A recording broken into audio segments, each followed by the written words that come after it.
మన భవన నిర్మాణ కార్మికులకి అందరికీ కూడా నమస్తే అండి. మై బాయ్స్తో వచ్చండి. ఇవాళ పిఠాపురాన్ని స్లాబ్ కడుతున్నామండి.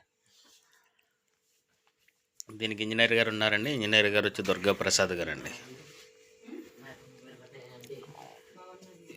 ఈ పని 2 రోజుల నుంచి కడుతున్నామండి.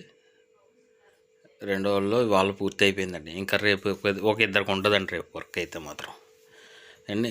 ఇంకో విషయం వచ్చండి, ఇది స్టాండ్లు పెట్టామన్నాం కదండి నిన్న. స్టాండ్ల గురించి చెప్పాను కదా.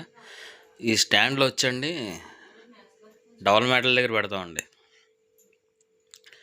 అది కింద క్రాంక్ కిందకు నొక్కేయకుండా 2 మేటలు ఒకటి అయిపోకుండా ఉండడానికి కడతామండి స్టాండ్లో. ఇంకో విషయం ఏంటంటే, ఈ స్టాండ్లు పెట్టడం వల్ల మా వర్క్ కూడా చాలా లేట్ అవుతుందండి. ఆ లేట్ అవ్వడం వల్ల ఏం చేస్తామంటే అండి, కొద్దిగా రేటు కూడా ఎక్కువ తీసుకుంటామండి. రేటు కూడా ఎక్కువ తీసుకుని ఈ స్టాండ్లు పెట్టి అవి ముందే చెప్పేస్తారండి, ఇలా స్టాండ్లు పెట్టాలా, ఇలా ఉంటాయని చెప్పేస్తారండి. చెప్తే దాని ప్రకారంగా మేము రేటు మాట్లాడుకునండి ఇది కడతా ఉంటామండి. ఓకే అండి, థ్యాంక్ యూ, బాయ్, ఉంటా అండి.